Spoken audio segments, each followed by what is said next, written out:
Hello everyone, क्या हाल चाल। आज की क्लास में आप देखेंगे कुछ डेफिनेशंस अंडर जीएसटी।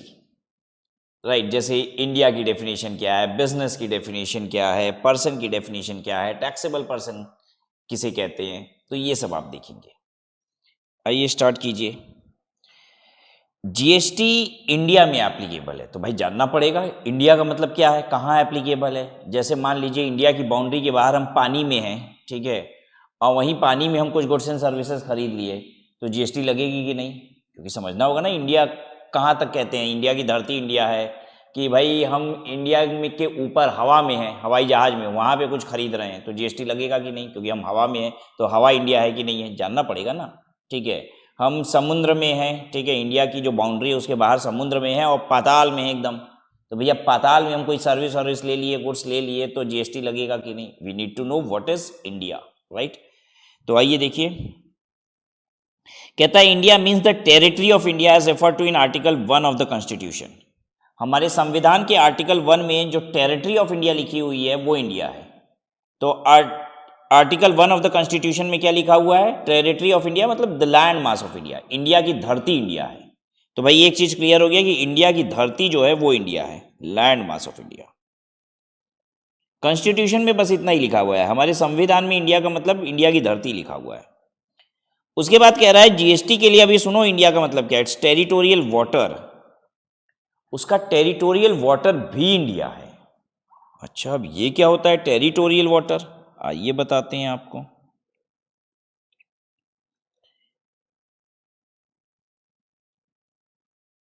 ये इंडिया है और आप सबको ही पता होगा यहां यहां क्या है,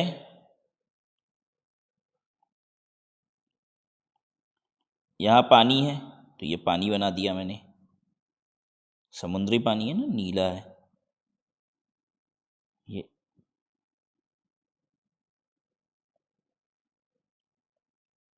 ठीक है, श्रीलंका जितनी जगह छोड़ देनी, तो आप नाराज हो गए, कहोगे श्रीलंका कहाँ चला गया, और ये लो पूरा ही चला गया मेरा। हाँ वापस आओ भाई।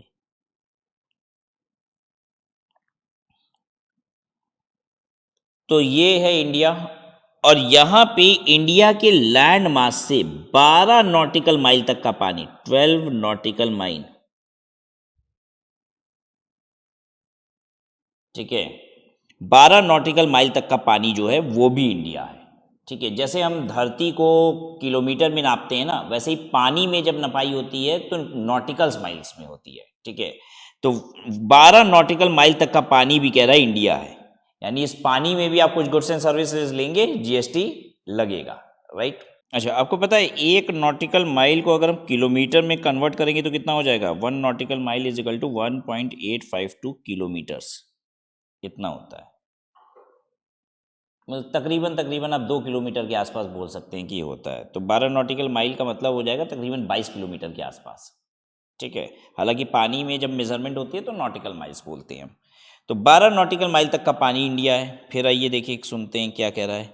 कह रहा है seabed and subsoil underlying such water, seabed and subsoil underlying such water, इस पानी में, सी बेड का मतलब होता है पाताल एकदम, कह रहा है इस पानी में नीचे जहां तक जाओगे ना वो पूरा इंडिया है। इंडिया का मतलब इंडिया की धरती है, बाहर का, इंडिया के बाहर का जो पानी है 12 नॉटिकल माइल तक का वो भी इंडिया है, और उस पानी में पाताल तक घुस जाओगे ना तो भी इंडिया है। ठीक है, मतलब यहां तक जीएसटी लेगी सरकार। कॉन्टिनेंटल सेल्फ भी इंडिया है, लो और मन बढ़ गया, कॉन्टिनेंटल सेल्फ भी इंडिया है, 24 नॉटिकल माइल तक को कॉन्टिनेंटल सेल्फ बोलते हैं। 24 नॉटिकल माइल, ये टेरिटोरियल TWI बोलते हैं, कॉन्टिनेंटल सेल्फ 24 नॉटिकल माइल तक। कहां से 24 नॉटिकल माइल? ध्यान दीजिएगा, वही बाउंड्री से ही 24 नॉटिकल माइल, बाउंड्री से 12, ये मतलब अगर टेरिटोरियल वाटर ऑफ इंडिया की बात बोले तो 12 और, मतलब 12 तक तो टेरिटोरियल वाटर ऑफ इंडिया है, वहां से और 12 किलोमीटर तक देख लेंगे तो कॉन्टिनेंटल सेल्फ कहलाएगा। ठीक है, तो ये कॉन्टिनेंटल सेल्फ यहां तक हो गया, पूरा 24 किलोमीटर तक हो गया, 24 नॉटिकल माइल तक हो गया। देन ये भी इंडिया है कह रहा है। फिर एक्सक्लूसिव इकोनॉमिक जोन भी इंडिया है। एक्सक्लूसिव इकोनॉमिक जोन तो बहुत ही लंबा हो गया, ये हो गया तकरीबन 200 nautical mile, 200 nautical mile, exclusive economic zone EEZ, ये भी इंडिया है, ठीक है भाई, सब इंडिया ही है। और एनी अदर मैरीटाइम जोन, कोई भी sea zone as refer to in territorial water, और कोई भी सी जोन को अगर टेरिटोरियल वाटर इंडिया ने बोला तो कह रहा है वो भी फिर क्या बन जाएगा, इंडिया। मतलब किसी भी और सी जोन को भी इंडिया बोला जा सकता है, ये कह रहा है, ठीक है। अभी तक इतना है। The air space above it's territory and territorial water, ऊपर की जो हवा है टेरिटोरियल वाटर ऑफ इंडिया, मतलब ये यहाँ तक 12 नॉटिकल माइल यहाँ तक की भी लीजिए, तो इसके ऊपर जितनी हवा है वो भी इंडिया है। इंडिया और इंडिया के टेरिटोरियल वाटर के ऊपर जो हवा है, इंडिया की धरती और टेरिटोरियल वाटर के ऊपर जितनी हवा है वो भी इंडिया है। The definition of India extends not only to the landmass but also to its territorial water and the airspace above its Indian territory and territorial water. Hence, all the supplies made in such areas will be treated as supplies made in India. तो अगर कोई भी यहाँ पे supply होती है तो वो इंडिया में सप्लाई मानी जाएगी। फॉर एग्जाम्पल, जैसे पानी में क्रूज जा रही है, क्रूज में आपको कुछ सप्लाई किया गया तो जीएसटी लगेगा।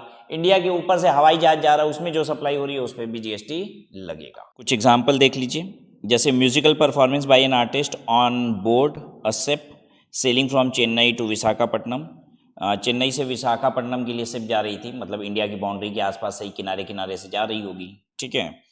तो उस शिप में कुछ म्यूजिकल परफॉर्मेंस आर्टिस्ट लोग कर रहे हैं, तो क्या वो जीएसटी कलेक्ट करेंगे? हाँ, वो म्यूजिक परफॉर्मेंस की सर्विसेज दे रहे हैं, जीएसटी लेंगे वो लोग। Food supplied on an aircraft flying from Delhi to Trivandrum, Delhi से एक फ्लाइट जा रही है त्रिवेंद्रम, उसमें फूड सप्लाई हो रहा है, ऑब्वियसली जीएसटी लगेगा क्योंकि ऊपर की जो हवा है, इंडिया के ऊपर की हवा, वो भी इंडिया है। चलिए, coming to the next definition, person. GST is applicable in India. देखिए, इंडिया की डेफिनेशन क्यों पढ़े थे? क्योंकि GST is applicable in India. क्यों पढ़ रहे हैं ना, ये भी लिखते जा रहे हैं हम। देखिए, GST is applicable in India, तो भाई इंडिया जानना पड़ेगा। GST is applicable on person, तो भाई पर्सन जानना पड़ेगा। आप समझे, इंडिया में एप्लीकेबल है, पर्सन पे एप्लीकेबल है, तो पर्सन जान लेते हैं किस पे एप्लीकेबल है। लेकिन ध्यान दीजिएगा, जिस पे एप्लीकेबल है जीएसटी टैक्स पे, उसे करना नहीं है, ये एप्लीकेबल है आप पे। जिसे जीएसटी पे करना होगा वो होगा टैक्सेबल पर्सन। ये भी लिख दे कहीं, GST is payable by taxable person. अगर आप टैक्सेबल पर्सन है तो जीएसटी पे करेंगे। पर्सन आप हैं तो आपके ऊपर एप्लीकेबल है। अब देखेंगे दुनिया भर की चीजें, थ्रेशोल्ड लिमिट है, एग्जेम्पशन है, ये सब चेक करने के बाद अगर आप उन सब चीजों से बाहर हैं तो हम कहेंगे आप टैक्सेबल पर्सन है। क्योंकि छोटे व्यापारियों अगर को इंक्लूड नहीं ना किया जाता है, पर्सन तो हैं वो भी, लेकिन उनको एक्सक्लूड कर दिया जाएगा। तो पहले अभी जान लेते हैं पर्सन कौन है जिसपे जीएसटी का कानून लगेगा, फिर हम जानेंगे टैक्सेबल पर्सन की ये तो जीएसटी देगा, ये तो जीएसटी देगा, जीएसटी के लिए लायबल है। द जीएसटी, या ऐसे लिखते हैं, person liable for GST, person liable for GST, वो हो जाएगा इज टैक्सेबल पर्सन। तो दो डेफिनेशन आपको देखनी है वन बाय वन। अभी पर्सन देखेंगे और फिर आप देखेंगे इसके बाद टैक्सेबल पर्सन, ठीक है। पर्सन, पर्सन कौन है? इंडिविजुअल। हम आप इंडिविजुअल हैं, हम लोग पर्सन हैं। हिंदू अनडिवाइडेड फैमिली, HUF भी एक पर्सन है। हिंदू अनडिवाइडेड फैमिली मतलब परिवार, राइट, एक परिवार भी पर्सन है, वो जीएसटी पे करेगा। तो आपको तो पता ही है कि हमारे देश में इंडिविजुअल भी बिजनेस कर सकता है, ठीक है। एक HUF भी बिजनेस करती है, कभी कभी परिवार का बिजनेस होता है, ठीक है। 3 भाइयों का परिवार है पूरा, वो बिजनेस कर रहा है, राइट, तो that is an HUF। Now company एक आर्टिफिशियल पर्सन है, कंपनी भी एक पर्सन है, तो कंपनी के ऊपर भी जीएसटी लगेगा। फर्म पर्सन है, LLP पर्सन है। LLP क्या होता है? Limited liability partnership. ये क्या है? ये फर्म का ही एक न्यूअर वर्जन है। फर्म का मतलब होता है पार्टनरशिप, फर्म का मतलब होता है पार्टनरशिप। एक्चुअल में हमारे देश में होने क्या लग गया था जिसकी वजह से LLP आया, LLP का कॉन्सेप्ट आया। लोग ना पार्टनरशिप फर्म नहीं बना रहे थे, 2-2 लोग मिलकर बिजनेस कर रहे थे और प्राइवेट लिमिटेड कंपनी बना ले रहे थे। भाई दो लोग 50-50 के पार्टनर हैं, एक्चुअल में पार्टनरशिप कर रहे हैं, लेकिन वो लोग कंपनी बना लेते थे। अरे कंपनी का मतलब तो ये होता है यार कि तुम कैपिटल कईयों से लोगे, ठीक है, इक्विटी शेयर होल्डर्स होंगे कई सारे, इन ट्रू सेंस तो यही मतलब है ना। लेकिन भाई लॉ अलाउ करता है कि दो लोगों से भी प्राइवेट लिमिटेड कंपनी बन जाएगी, तो वो बना लेते थे, और जीवन भर उनको दो ही पे रहना है। भाई कंपनी लॉ इसलिए अलाउ करता है दो लोगों से कंपनी बन जाएगी, क्योंकि उसका कहना ये होता है कि दो लोगों से कंपनी स्टार्ट होगी, धीरे धीरे और भी लोग आएंगे, इसीलिए तो कंपनी बना रहे हो आप, राइट। और भी शेयर होल्डर्स, स्टेक होल्डर्स वहां पे घुसेंगे। लेकिन कुछ लोगों का इरादा पक्का है कि भाई हमको दो लोगों को ही जीवन भर काम करना है, स्टिल वो कंपनी बना लेते थे। क्यों? अब अंतर ये था कि पार्टनरशिप में लाइबिलिटी अनलिमिटेड होती है पार्टनर की। अगर धंधे में नुकसान हो गया ना, तो पार्टनर्स का जमीन जायदाद बेच के भी पैसा देना पड़ेगा। लेकिन कंपनी में बड़ी बचत है, इन सब चीज़ों से, इन सब लफड़ों से कोई मतलब नहीं। अगर कंपनी को ह्यूज घाटा हो जाए, जैसे मैं एक कंपनी में शेयर होल्डर हूँ, कंपनी को लाख घाटा हो जाए, कुछ भी हो जाए, मेरी संपत्ति को हाथ नहीं लगाया जाएगा, इसलिए लोग कंपनी बना लेते हैं कि भाई अगर कुछ भी होगा तो कंपनी का जाएगा, मेरा कुछ नहीं जाएगा पार्टनरशिप फर्म से, इसलिए लोग डरते थे। तो गवर्नमेंट ने कहा यार तुम लोग लाइबिलिटी आ जाएगी, इस वजह से तुम लोग गलत नाम ले रहे हो अपने बिजनेस वेंचर का, गलत कैटेगराइजेशन कर रहे हो, इससे अच्छा है कि काम करते हैं हम पार्टनरशिप भी लिमिटेड लाइबिलिटी वाली अलाउ कर देते हैं। तो आज की तारीख में लिमिटेड लाइबिलिटी पार्टनरशिप बन सकती है, आप एलएलपी बना लीजिए, तो पार्टनर्स की लाइबिलिटी लिमिटेड है, जितना पैसा तुम पार्टनरशिप में लगाए हो उतना ही पैसा डूब सकता है, उससे ज़्यादा नहीं। अगर पार्टनरशिप फर्म को घाटा हो गया तो तुम्हारे संपत्ति को हाथ नहीं लगाया जाएगा।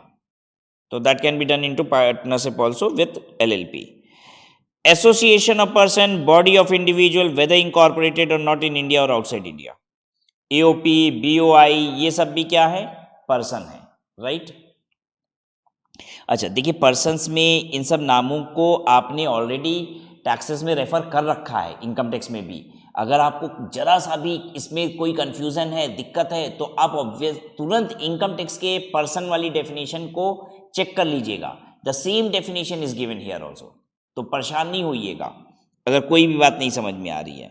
नाउ कमिंग टू एओपी और बीओआई। बीओआई क्या होता है? Body of individual. Body of individual मतलब ढेर सारे इंडिविजुअल मिलके अगर बना ले तो इसे हम कहते हैं एक ग्रुप बना के बिजनेस करें, then it is called BOI. तो आप कहेंगे ढेर सारे लोग मिलके एक बिजनेस करते हैं तो उसी को तो पार्टनरशिप भी कहते हैं। तो बीओआई में क्या अंतर है? Actually partnership long term vision से बनाया जाता है, बीओआई होता है शॉर्टर ड्यूरेशन के लिए, कि एक पर्टिकुलर ऑब्जेक्टिव के लिए जब हम बनाते हैं तो उसे कहा जाता है बीओआई, कि बस ये काम करेंगे और खत्म हो जाएगा। जैसे मान लीजिए भारत सरकार ने वाराणसी में कहा कि मेट्रो बनाएंगे और उसका टेंडर निकाला, ठीक है। तो अब मैंने क्या किया, किसी और के साथ मिल के ये टेंडर ले लिया, ठीक है। हम दोनों का कोई धंधा साथ में नहीं चल रहा है, हम अपना अलग बिजनेस करते हैं, वो अपना अलग बिजनेस करता है, बल्कि हम लोग तो कॉम्पिटिटर हैं। लेकिन ये वाले बिजनेस के लिए हम लोग साथ आ गए कि हम लोग मिल के करते हैं, क्योंकि हम, मेरे बस का तो अकेले का नहीं है मेट्रो बनाना, उसने कहा मेरे बस का भी नहीं है। तो हमने कहा कि ऐसा ना हो बड़ी बड़ी कंपनी आके बनारस में हमारे धंधा ले ले, इससे अच्छा हम दोनों मिल के कर लेते हैं। तो हमने एक बीओआई बना ली, बस जैसे ही मेट्रो का काम खत्म होगा वो हम लोग का संबंध भी खत्म। तो दैट इज बीओआई। बिल्कुल वही बीओआई का एक वर्जन है AOP, association of person. BOI में जितने मेंबर्स होंगे वो कौन होंगे? इंडिविजुअल होंगे, बॉडी ऑफ इंडिविजुअल इसीलिए नाम है। एओपी में क्या हो सकता है? Association of person. ये इसमें पर्सन मेंबर हो सकते हैं, कोई भी पर्सन मेंबर हो सकता है।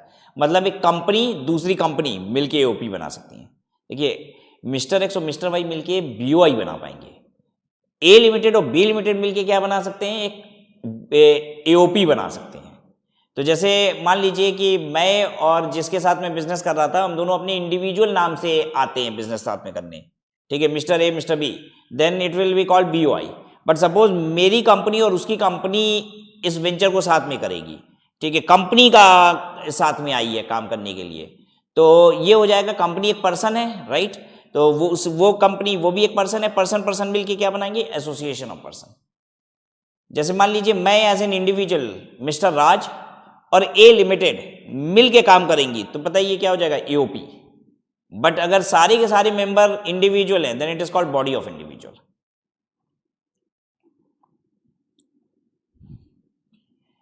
Any corporation established by or under any central act, state act or provincial act or a government company as defined in clause 45। अच्छा, corporation established under central act मतलब जिसके लिए अलग से कानून बनाया गया है, एक कानून बना के सेंट्रल एक्ट के तहत एक कानून बना के उनकी फॉर्मेशन की गई है। जैसे ICI, institute of chartered accountant of India, कभी जरा इनकी वेबसाइट खोलिएगा, ठीक है, तो आप देखेंगे उसमें लिखा हुआ है institute of chartered accountant of India, और नीचे लिखा हुआ रहता है setup under an act of parliament, setup under an act of parliament. तो पार्लियामेंट में यानी कि सेंट्रल कानून बना के इसकी फॉर्मेशन की गई है। सेम चीज लिखा होता है ICSI, institute of company secretary of India, setup under an act of parliament. ICMAI, institute of cost and management accountant of India, नीचे लिखा रहता है setup under an act of parliament. तो ये सब एग्जाम्पल हो गए इसके।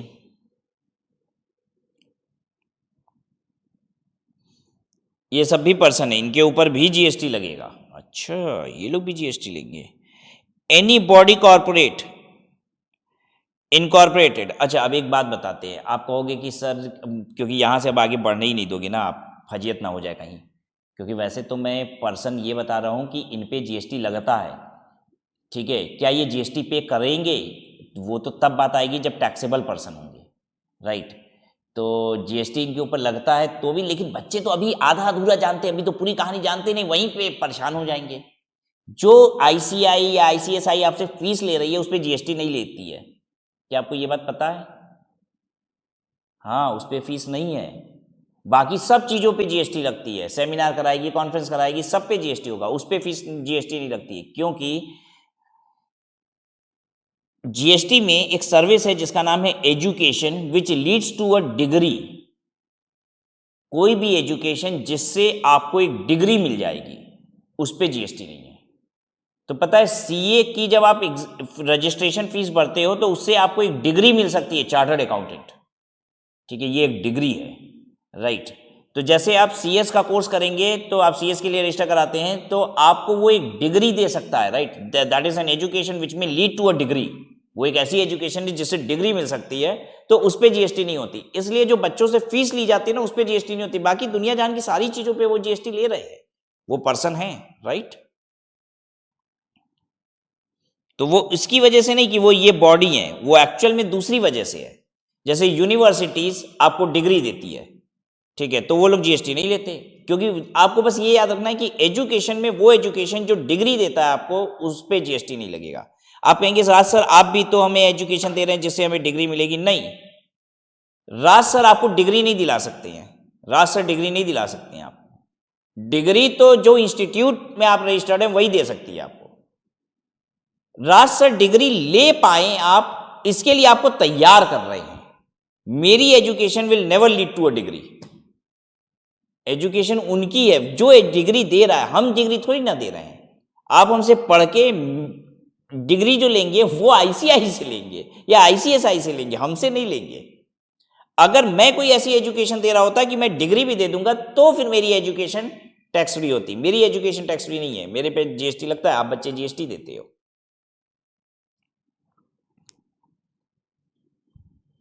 A cooperative society registered under any law relating to cooperative societies, cooperative society भी पर्सन है। लोकल अथॉरिटी यानी कि ग्राम पंचायत, म्युनिसिपल कॉर्पोरेशन, ये भी क्या है, पर्सन है।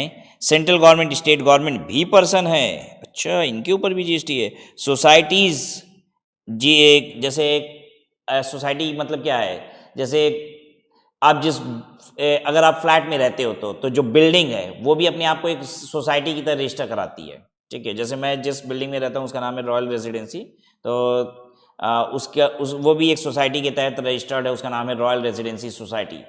तो रॉयल रेजिडेंसी सोसाइटी अगर हमें कोई सर्विस देती है तो उस पर GST लेती है, ठीक है। हालांकि उसमें एग्जेम्पशन होती है कि अगर इतना रुपया महीना मेंबर से लिया जा रहा है तो एग्जेम्प्टेड है, GST नहीं लगेगा, ठीक है। तो मतलब बड़ी बड़ी सोसाइटी ज़्यादा पैसा लेती है भाई अपने मेंबर से, तो वहाँ पे GST लगता है, छोटी सोसाइटी में नहीं लगता है। वो एक अलग विषय है। देखिए आज अभी ये मत समझ लीजिएगा मैं क्यों ये सब बोल रहा हूँ, मैं भी नहीं जानता, जबकि बोलना नहीं चाहिए ये सब कि GST लगेगा नहीं लगेगा। ये पर्सन, इनके ऊपर GST का कानून एप्लीकेबल है। अब कानून एप्लीकेबल होने का मतलब ये नहीं होता GST देना है, ठीक है, कानून एप्लीकेबल है। लेकिन बच्चों के दिमाग में गलती से कहीं ऐसा ना बैठ जाए कि GST लगता है, लग तो नहीं रहा है मेरे यहाँ। तो जिन चीजों को आप पर्सनली रिलेट कर पाओगे ना, वहां पे मैं एग्जाम्पल भी ले रहा हूं। एक ट्रस्ट है जो चैरिटी वगैरह करते हैं, ठीक है, मंदिरों का ट्रस्ट होता है, इन पे भी एप्लीकेबल, ये भी पर्सन है। Every artificial judicial person, not falling with in any of the above category, अगर वो ऊपर की किसी कैटेगरी में नहीं आ रहा है तो वो आर्टिफिशियल जुडिशियल पर्सन कहलाएगा और ये भी पर्सन है, ठीक है। जैसे यूनिवर्सिटी, यूनिवर्सिटी ऊपर कहीं नहीं आया, ये यहां आ जाएगा, ठीक है। चलिए, this was the definition of person. Now coming to the definition of taxable person. Taxable person कौन है? Taxable person means a person who is registered or is liable to be registered under section 22 or 24। कह रहा है taxable person वो person है जिसको registration लेना है जीएसटी के तहत, ठीक है। जिसने रजिस्ट्रेशन लिया है, जो रजिस्टर्ड है जीएसटी में, या फिर रजिस्ट्रेशन लेना है, लायबल टू बी रजिस्टर्ड है, भले रजिस्टर्ड न कराया हो। जैसे मैं जीएसटी में रजिस्टर्ड हूं तो मैं टैक्सेबल पर्सन हूं, मुझे जीएसटी में रजिस्ट्रेशन लेना चाहिए, मैं लायबल हूं रजिस्ट्रेशन के लिए, नहीं लिया हूं तो भी मैं टैक्सेबल पर्सन हूं। लायबल टू रजिस्टर्ड हो ना, ठीक है, रजिस्टर्ड या लायबल टू रजिस्टर्ड। कौन से सेक्शन में? सेक्शन 22 में या फिर सेक्शन 24 में। सेक्शन 22 क्या है? Turnover based registration. सेक्शन 22 क्या होता है बच्चों? सेक्शन 22 होता है टर्नओवर बेस्ड रजिस्ट्रेशन, ठीक है। सेक्शन 24 क्या होता है? यह है कंपल्सरी रजिस्ट्रेशन। आपको याद है सेक्शन 22 मैंने बताया है कई बार आपको कि टर्नओवर बेस्ड रजिस्ट्रेशन होता है जीएसटी में। 10 लाख, 20 लाख, 40 लाख, अलग अलग जगह अलग अलग लिमिट है, ठीक है। तो अगर आपका टर्नओवर इस लिमिट से क्रॉस करता है तो आपको जीएसटी में रजिस्ट्रेशन लेना है सेक्शन 22 के तहत। आप रजिस्टर्ड हो सेक्शन 22 में टर्नओवर की वजह से अपने, या फिर टर्नओवर आपका ज़्यादा है लेकिन फिर भी रजिस्टर्ड नहीं हो तो आप लायबल टू रजिस्टर्ड हो, तो भी आप टैक्सेबल पर्सन कहलाओगे। सेक्शन 24 में कुछ लोगों को कंपल्सरी रजिस्ट्रेशन लेना है इररिस्पेक्टिव ऑफ टर्नओवर, आपके टर्नओवर से मतलब नहीं है, आपको जीएसटी में रजिस्ट्रेशन लेना पड़ेगा, ठीक है। तो जो लोग सेक्शन 24 में रजिस्टर्ड हैं because they are compulsory required to be registered, और otherwise if you are compulsory required to be registered and you are not registered then also you are a taxable person. Every supplier shall be liable to be registered under GST law in the state or union territory from where he makes any taxable supply of goods or services or both. If his aggregate turnover in a financial year exceeds the specified limit, जो भी 20 लाख, 40 लाख, 10 लाख जो भी है, ये बात बहुत गहरी बात कही है इसने। मान लीजिए राज, मेरा टर्नओवर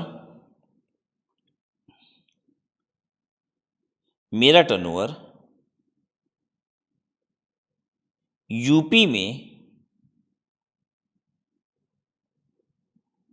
18 लाख का है और मेरा टर्नओवर बिहार से जो हम सप्लाई करते हैं, ये प्लेस ऑफ सप्लायर है, प्लेस ऑफ सप्लाई की बात नहीं कर रहे हैं, प्लेस ऑफ सप्लायर की बात कर रहे हैं। मतलब मैं यूपी से भी सप्लाई करता हूँ, बिहार, मतलब मेरी यूपी में भी दुकान है, बिहार में भी दुकान है, इसकी बात कर रहा हूँ। मैं यूपी में बैठ के पूरे हिंदुस्तान में माल बेच रहा हूँ, तो प्लेस ऑफ सप्लायर तो यूपी है ना, प्लेस ऑफ सप्लाई पूरे इंडिया में है। यहाँ पे ये बात नहीं हो रही है, प्लेस ऑफ सप्लायर दो जगह है, मतलब मेरी दुकान एक यूपी में है, मेरी दुकान बिहार में है। यूपी से माल बेच रहे हैं, जहां भी मर्जी वहां बेच रहे हैं, बिहार से माल बेच रहे हैं, जहां मर्जी वहां बेच रहे हैं, ठीक है। 12 लाख रुपए का टर्नओवर यहाँ है। मान लीजिए इन दोनों ही स्टेट की लिमिट जो है, इन दोनों ही स्टेट की लिमिट कितना है पता है? 20 लाख। अब प्रश्न ये उठता है कि क्या मुझे रजिस्ट्रेशन लेना है कि नहीं लेना है? मुझे रजिस्ट्रेशन लेना है कि नहीं लेना है? क्योंकि यूपी की भी लिमिट है 20 लाख रुपए की और बिहार की भी लिमिट है 20 लाख रुपए टर्नओवर की। मेरा टर्नओवर 18 लाख 12 लाख है, मेरा 20 लाख रुपए क्रॉस नहीं कर रहा है। आइए ध्यान से पढ़ते हैं क्या लिखा था। Every supplier shall be liable to be registered under GST law in the state और यूनियन टेरिटरी, उस स्टेट में या उस यूनियन टेरिटरी में, from where he makes any taxable supply of goods और सर्विसेज ऑफ बोथ, जहां से वो taxable supply of goods and services कर रहा है और बोथ कर रहा है। If is aggregate turnover in the financial year exceeds the specified limit. मेरा एग्रीगेट टर्नओवर कितना है? 18 12 30 लाख। तो अब हम देखेंगे यूपी की लिमिट कितनी? 20 लाख। मेरा टर्नओवर 30 लाख, मुझे रजिस्ट्रेशन लेना है, यूपी में रजिस्ट्रेशन लेना है। बिहार की लिमिट कितनी? 20 लाख। मेरा टर्नओवर कितना? 30 लाख। मेरा टर्नओवर ज्यादा है, मुझे रजिस्ट्रेशन लेना है, यहां भी लेना है। दोनों की लिमिट कितनी थी? इन दोनों की लिमिट 20 लाख थी। अब आइए दूसरा क्वेश्चन।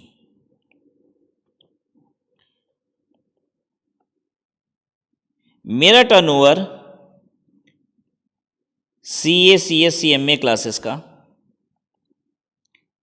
मान लेते हैं 18 लाख रुपया है, और मेरा टर्नओवर, एक मेरी डांस क्लास भी चलती है, मालूम है आपको, राज CA CS CMA क्लासेस, और एक है राज डांस क्लासेस।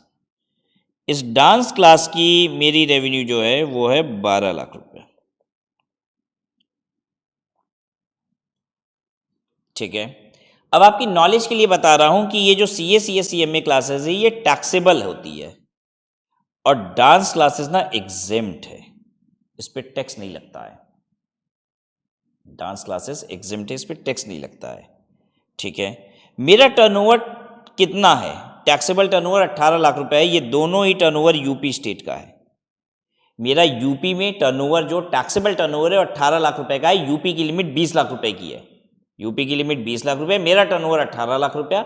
मेरा टर्नओवर एग्जेम्प्ट क्लासेस का भी है 12 लाख रुपया, लेकिन ये एग्जेम्प्ट है। क्या मुझे जीएसटी में रजिस्ट्रेशन लेना है? ये तो एग्जेम्प्ट है, इस पर तो जीएसटी लगता नहीं है। ठीक है, इस पर जीएसटी नहीं लगता डांस क्लास पे। आपको थोड़ा सा अजीब लग रहा होगा ना, सरकार का देखो क्या ही कानून बनाई हैं।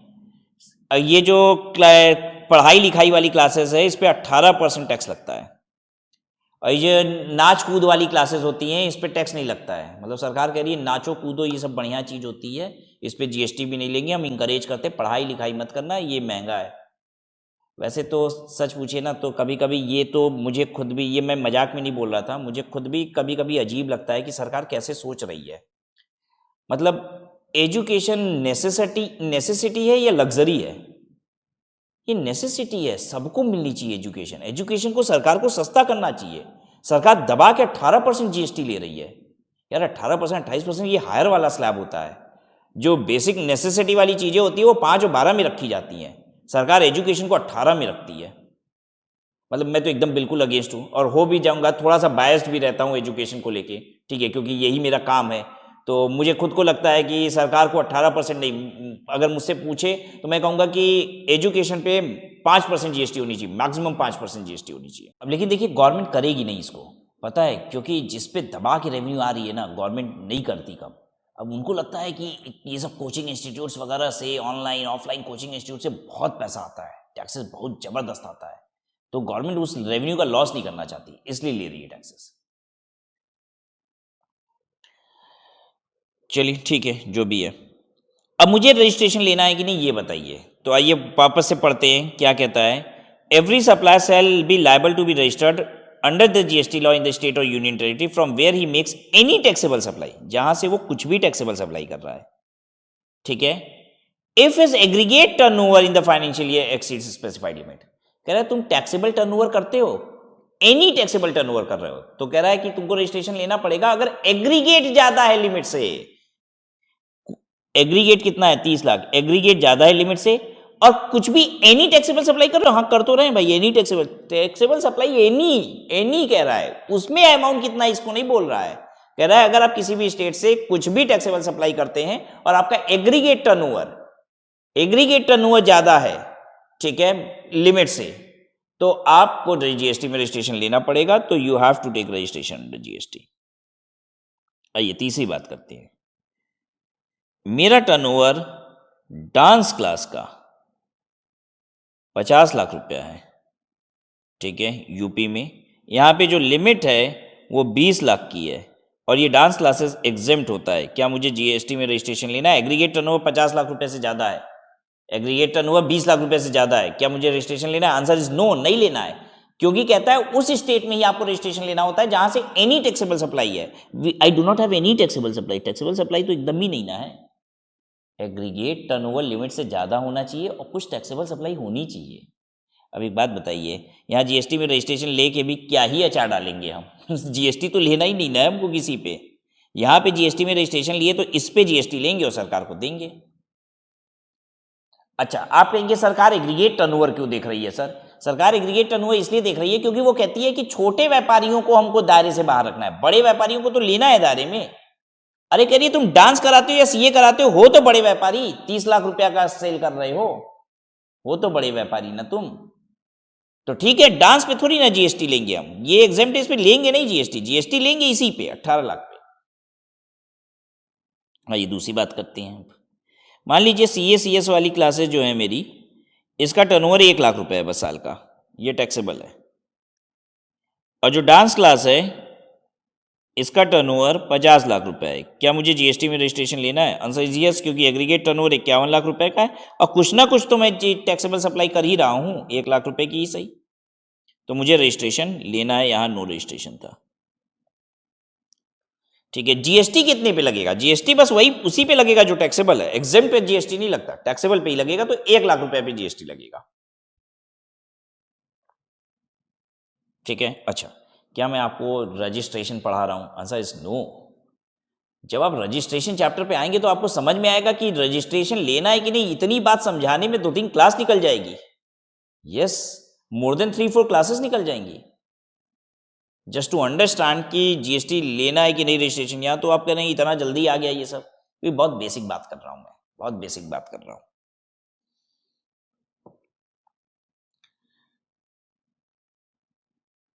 ठीक है, नेक्स्ट आइए। तो अभी आपके दिमाग में अगर इतना पढ़ने के बाद ना कुछ क्वेश्चन आ रहा हो तो पूछ मत लीजिएगा, क्योंकि जितना बताए हैं बस उतना ही अभी जानने की आवश्यकता है, क्योंकि अभी रजिस्ट्रेशन पढ़ाया नहीं है कि आपके मन में ये वैरायटी वो वैरायटी, क्योंकि जितना आप सोच सकते हैं ना उससे ज़्यादा अभी खुद ही कानून में लिखा है। ठीक है, तो ज़्यादा दिमाग पे जोर ना डालिएगा। ठीक है, उसको आराम दीजिए। अभी जितना बता रहे हैं बस उतना ही सुन लीजिए, क्योंकि क्या आपके मन में और विकल्प आ सकते हैं? आंसर इज यस, विकल्प आएंगे ही आएंगे। क्यों? क्योंकि कानून पूरा अभी बताया ही नहीं है। ठीक है, नाउ कमिंग टू 24। कुछ लोगों को कंपल्सरी रजिस्ट्रेशन लेना है, टर्नओवर वगैरह नहीं देखा जाता। The following person among other are also compulsory required to obtain registration whether or not their turnover exceeds the threshold limit. इन लोगों को कंपल्सरी रजिस्ट्रेशन लेना पड़ेगा चाहे इनका टर्नओवर थ्रेशोल्ड लिमिट से ज्यादा है कम है नहीं मतलब है। नॉन रेजिडेंट टैक्सेबल पर्सन, कोई भी नॉन रेजिडेंट इंडिया में आएगा ना धंधा करने के लिए, कह रहा है एक नॉन रेजिडेंट इंडिया आ रहा है दुकान खोलेगा, ठीक है, तो ठीक है भाई तुमको तो GST में रजिस्ट्रेशन लेना पड़ेगा। नॉन रेजिडेंट के लिए ये सब छूट नहीं है। ठीक है, नॉन रेजिडेंट कौन होता है? जो लोग 182 दिन इंडिया में रहते हैं ना वो रेजिडेंट है। ठीक है, ये सब इनकम टैक्स में बताया जाता है रेजिडेंट कौन है, तो मैं यहाँ नहीं बताऊंगा। तो जो लोग ज़्यादा इंडिया में रहते हैं वो रेजिडेंट है, जो कम इंडिया में रहते हैं वो नॉन रेजिडेंट है। आपके लिए इतना बहुत है। ठीक है, तो जो नॉन रेजिडेंट है जो इंडिया में कम रहते हैं वो इंडिया में अगर दुकान खोलेंगे तो उनको GST में कंपल्सरी रजिस्ट्रेशन है, टर्नओवर से मतलब नहीं है। कैजुअल टैक्सेबल पर्सन, अब ये कैजुअल टैक्सेबल पर्सन कौन होता है? अच्छा एक बात और मैं बताना फोकस करके बताना भूल गया, अदरवाइज बताया तो हूं ही, कि आपको रजिस्ट्रेशन ना स्टेट वाइज लेना होता है। हम जिस जिस स्टेट में सप्लाई करते हैं उस स्टेट से में हम रजिस्ट्रेशन लेते हैं। राइट, जैसे यहाँ पे आपने देखा भी होगा, मैंने पहला एग्जांपल जो लिया था कि वो यूपी में भी रजिस्ट्रेशन लेगा और बिहार में भी रजिस्ट्रेशन लेगा। ये रजिस्ट्रेशन देखिए अलग लिखे, ये अलग लिखे। ठीक है, अगर मैं 5 स्टेट से सप्लाई करता हूं, पांचों का मिला के टर्नओवर 20 लाख रुपया से ज्यादा हो गया या जो भी लिमिट है उससे ज्यादा हो गया, तो मुझे रजिस्ट्रेशन पांचों जगह लेना पड़ेगा। अच्छा, उन पांचों स्टेट में से किसी एक स्टेट की लिमिट 10 लाख है, तो अगर टोटल 10 लाख से भी ज्यादा हो गया ना तो भी सब जगह रजिस्ट्रेशन लेना पड़ेगा।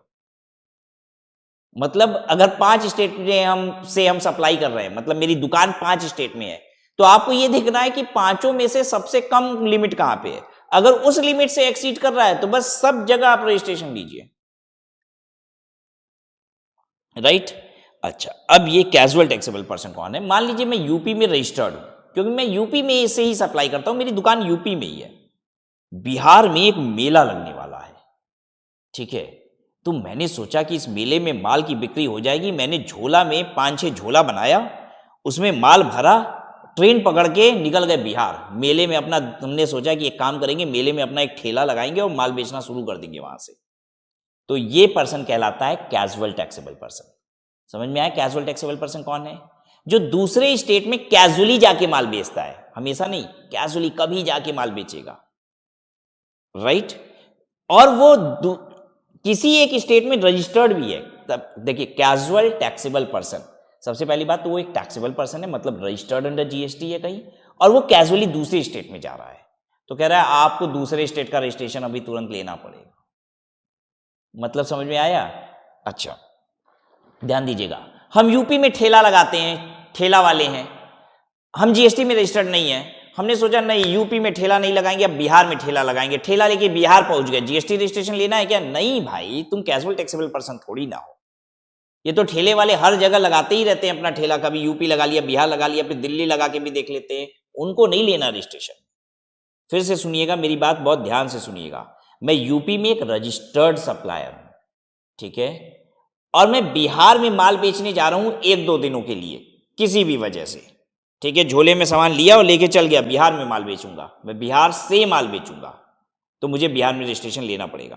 अच्छा एक बात बताइए, मैं यूपी से बिहार में माल बेचता हूं तो क्या मुझे बिहार में रजिस्ट्रेशन लेना होगा? नहीं, वो तो प्लेस ऑफ सप्लाई है, प्लेस ऑफ सप्लायर जहां जहां होता है वहां रजिस्ट्रेशन लेना पड़ता है। मैं यूपी में बैठ के, अच्छा मेरी क्लासेस बच्चे कहाँ कहाँ से देख रहे हैं, अरे पूरे देश भर से देख रहे हैं, और कुछ तो इंटरनेशनल भी है, ठीक है, तो मुझे रजिस्ट्रेशन पूरे देश भर में लेना है क्या जीएसटी का? नहीं, क्यों? क्योंकि प्लेस ऑफ सप्लायर तो बस ये है, जहां मैं बैठा हूं ये है प्लेस ऑफ सप्लायर। मैं सप्लाई तो एक जगह से दे रहा हूं ना, यूपी में हूं, बस यहीं से सप्लाई दे रहा हूं, लेने वाले चाहे कहीं के भी हों, रजिस्ट्रेशन एक जगह लूंगा।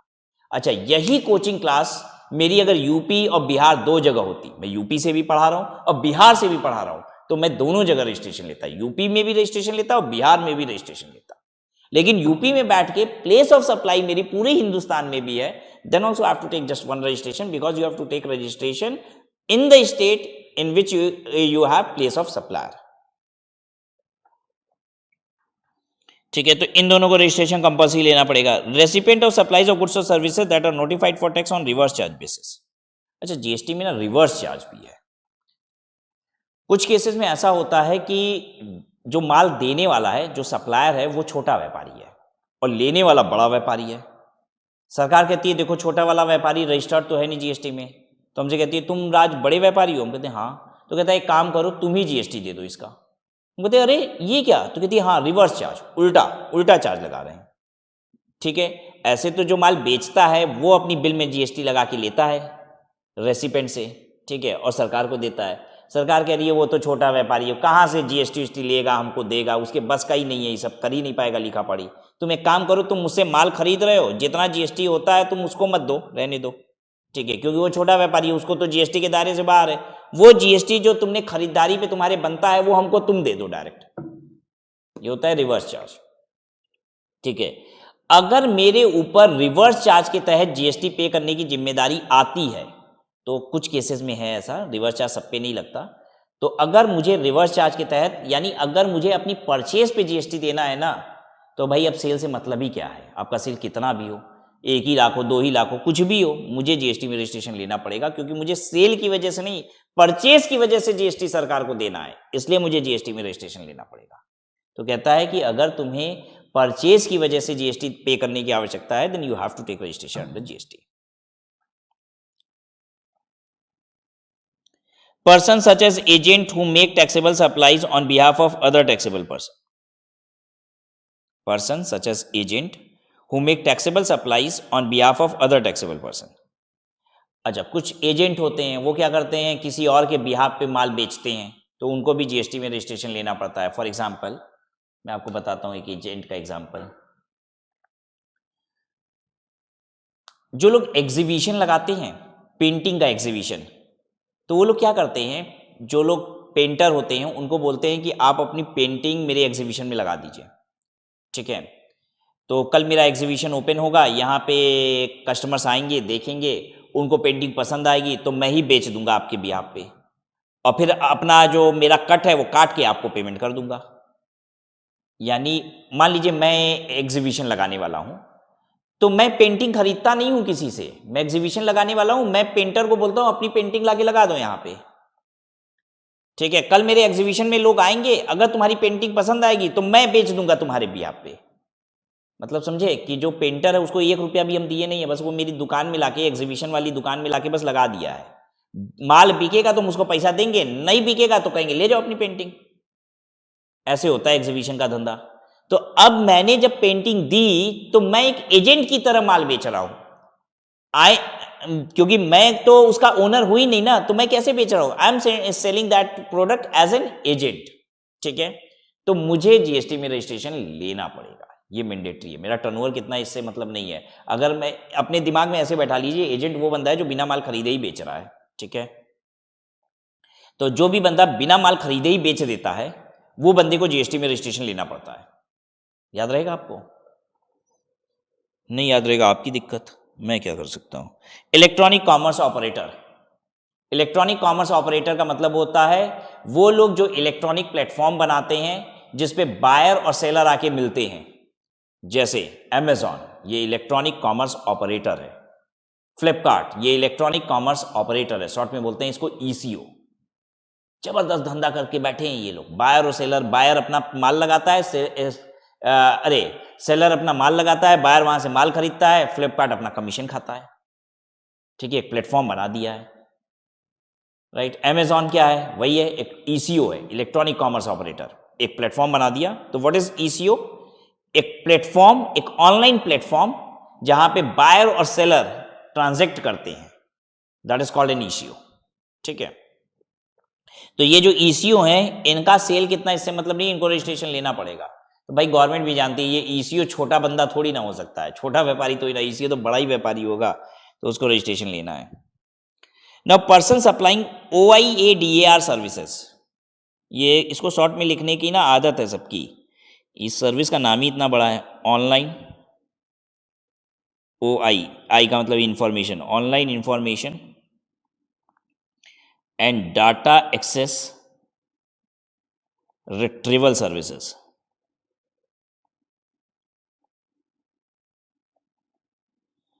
Online information and data access retrieval services, ये क्या होता है? OIDAR सर्विस, वो सर्विस जो इंटरनेट चालू तो चालू और इंटरनेट बंद तो बंद, ऐसी सर्विस को कहा जाता है OIDAR। मतलब हम आपको सर्विस अगर तभी दे पाएंगे जब इंटरनेट चालू है तो हम सर्विस दे पाएंगे, इंटरनेट बंद तो सर्विस बंद, तो इसे कहा जाता है OIDAR। तो आप कहोगे सर आपकी भी ऑनलाइन क्लासेस OIDAR है क्या?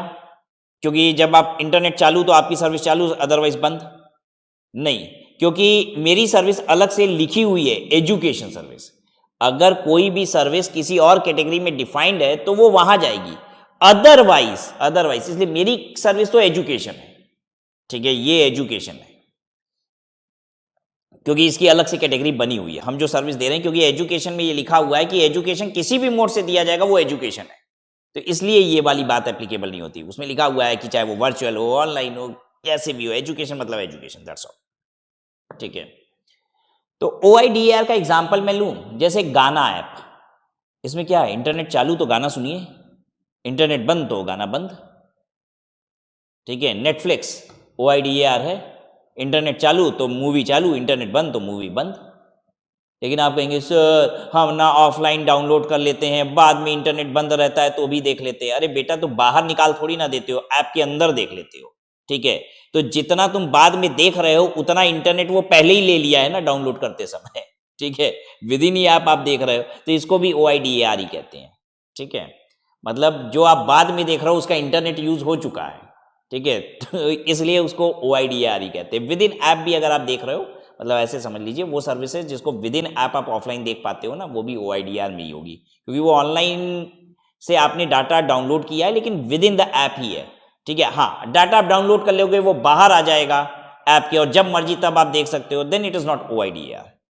ठीक है, OIDAR का मतलब देखिए विद इन ऐप को भी OIDAR ही कहेंगे, और वो with in the app download जो हो जाता है वो भी OIDAR है।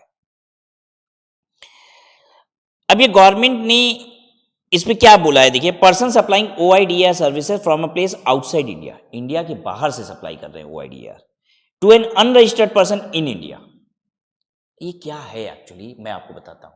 जैसे गूगल प्ले स्टोर पे, एप्पल स्टोर पे बड़े सारे ऐप होते हैं जो 25 रुपए, 50 रुपए, 100 रुपए, 200 रुपए के हैं। ठीक है, हम वो ऐप इंस्टॉल कर लेते हैं। ठीक है, और पेमेंट कर देते हैं। किसको पेमेंट गई? एक विदेशी कंपनी को चली गई। हमारी गवर्नमेंट बड़ी चिंता में थी, कह रही थी यार हमारे देश में इतने सारे लोग app download, Google Play store से, ऐप स्टोर से दुनिया भर के ऐप डाउनलोड कर लेते हैं, पैसा दे रहे हैं, सब देश के बाहर जा रहा है, 1 रुपया चवन्नी सरकार को तो मिल ही नहीं रही है। अच्छा, मैं आपको बताऊं, ये जो आप मेरा ऐप देख रहे हो, ये मैं किस पे चला रहा हूं? ये मैंने एक ऐप डाउनलोड किया हुआ है। ठीक है, एप्पल स्टोर से डाउनलोड किया हुआ है। आईपैड पे मैं ये पढ़ाता हूं आपको, मैं बता दूं, ये मैं एप्पल पेंसिल यूज कर रहा हूं, आईपैड पे पढ़ा रहा हूं, लेकिन एक ऐप डाउनलोड किया है, उस ऐप पे ये पढ़ा रहा हूं। और ये ऐप मुझे मिला था $6 का, राइट, $6 का मिला था ये ऐप। मतलब कितना हो गया? 8 5 48 48, 500 रुपए के आसपास हो गया मोटा मोटी। ठीक है, 500 रुपए की ये ऐप है। एक विदेशी कंपनी को 500 रुपया मिल गया। अब सरकार यही तो कह रही है, कह रही है लोग जाते हैं प्ले स्टोर पे, ऐप स्टोर पे, ऐप डाउनलोड मारते हैं, विदेशी कंपनियों का सबका ऐप है वहीं पे, डाउनलोड मार रहे हैं, पेमेंट मिल जा रही है उनको, और यहाँ गवर्नमेंट को एक चवन्नी टैक्स नहीं मिल रहा है।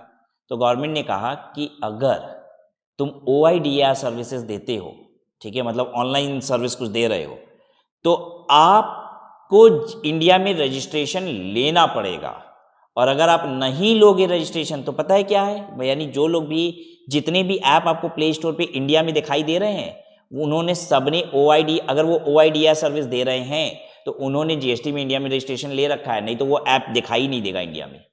वो प्ले स्टोर पे होगा लेकिन इंडिया में नहीं दिखाई देगा, राइट। तो यानी वो GST मतलब सरकार उसको उड़वा देती है, वो गूगल को बोलती है हमारे कानून के खिलाफ है ये, इसलिए इसको हटाइए यहाँ से, इंडिया में नहीं दिखना चाहिए, बाहर की जगह दिखेगा वो प्ले स्टोर पे।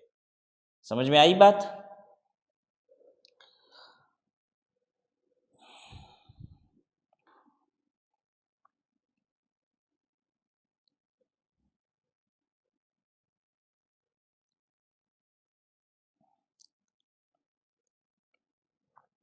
जैसे हम गूगल पे एड्स करते हैं तो वो तो एडवर्टीजमेंट सर्विस होती है, ठीक है। तो ये जितनी भी विदेशी कंपनियां हैं सब रजिस्टर करा रखी हैं, क्योंकि वो जो भी सर्विस दे रही हैं वो इंडिया में लायबल फॉर GST है ही है, ठीक है। चलिए, now coming to aggregate turnover. आप बार बार वहाँ पे देख रहे थे ना, एग्रीगेट लिमिट के, एग्रीगेट टर्नओवर अगर लिमिट से ज़्यादा होती है तो रजिस्ट्रेशन लेना पड़ता है। तो what is aggregate turnover? Aggregate turnover का मतलब है सारी taxable supply excluding the value of inverse supply on which tax is payable by person on reverse charge basis. ध्यान दीजिएगा, कभी कभी मुझे परचेज पे भी तो टैक्स देना पड़ता है, वो लेकिन इंक्लूड नहीं करना है, ठीक है। टर्नओवर का मतलब सेल होता है, ये कन्फ्यूजन ना हो जाए कि जिस पे भी हम GST देते हैं वो टर्नओवर है।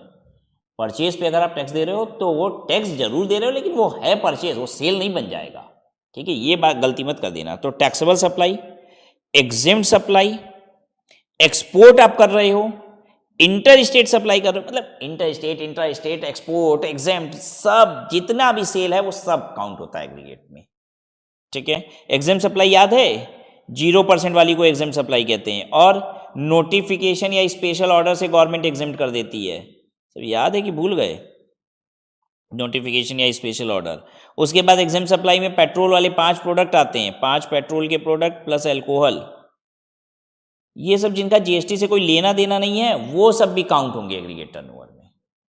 एग्रीगेट टर्नओवर में सारा सेल, आपका सारा सेल मिला के अगर ज़्यादा है कितने से, लिमिट से, तो आपको GST में रजिस्ट्रेशन लेना है, अगर आपकी कुछ टैक्सेबल सप्लाई है तब। जैसे फॉर एग्जांपल मैं यूपी स्टेट में हूँ, मेरा अल्कोहल का काम है और 1 करोड़ रुपए की मेरी सेल है, GST रजिस्ट्रेशन लेना है, लिमिट 20 लाख की है, या लिमिट 40 लाख की है गुड्स की, वैसे तो सिर्फ गुड्स हम बेच रहे हैं, लिमिट 40 लाख रुपए की है, मैं 1 करोड़ रुपए का दारू बेच रहा हूँ यूपी में, मुझे GST में रजिस्ट्रेशन लेना है, लिमिट से ज़्यादा हमारी सेल है लेकिन फिर भी रजिस्ट्रेशन नहीं लेना है, क्यों? क्योंकि मेरी टैक्सेबल सप्लाई नहीं है।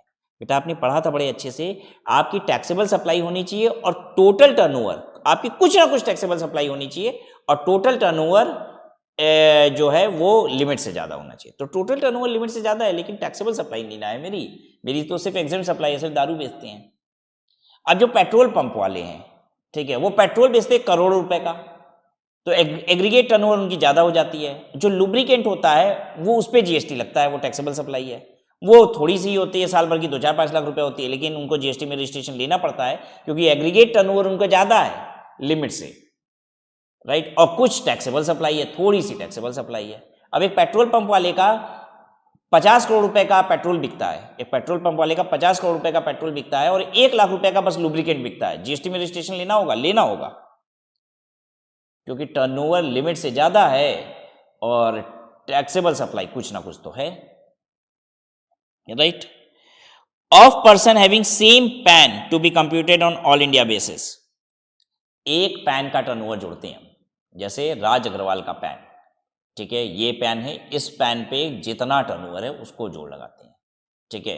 जैसे मेरा टर्नओवर है study at home private limited, एक दूसरी कंपनी है, अगर कुछ turnover study at home private limited का है और कुछ राज अग्रवाल का है तो ये दोनों नहीं जोड़ा जाएगा। राज अग्रवाल का पैन अलग है, study at home private limited का पैन अलग है, दोनों के पैन पे अलग अलग चेक किया जाएगा, ये दोनों अलग अलग पर्सन है, राइट। एक पैन पे कितना टर्नओवर है ये देखा जाता है, रिमेंबर दिस। अच्छा, टर्नओवर जो होता है वो टैक्सेस हटा के होता है। जैसे अगर मैंने 1 लाख रुपए का माल बेचा, इस पे 18% जीएसटी थी 18,000, तो 1,18,000 रुपया हो गया। तो ये टर्नओवर कितना बोला जाएगा? 1 लाख। ये है टर्नओवर, ठीक है। टर्नओवर एक्सक्लूडिंग जीएसटी वाला जो फिगर होता है वो टर्नओवर होता है। एक्सक्लूडिंग जीएसटी वाला फिगर अगर इस लिमिट से क्रॉस करेगा 10, 20, 40 से, तो आपको जीएसटी में रजिस्ट्रेशन लेना पड़ेगा, ठीक है। तो चलिए आज की क्लास में हम लोग ने कितनी डेफिनेशन देखी? 4 डेफिनेशन देख ली, इंडिया की, पर्सन की, टैक्सेबल पर्सन की और एग्रीगेट टर्नओवर की। अगली क्लास में आएंगे तो और भी डेफिनेशन देखेंगे। अभी बहुत सारी डेफिनेशन देखनी है आपको जीएसटी में।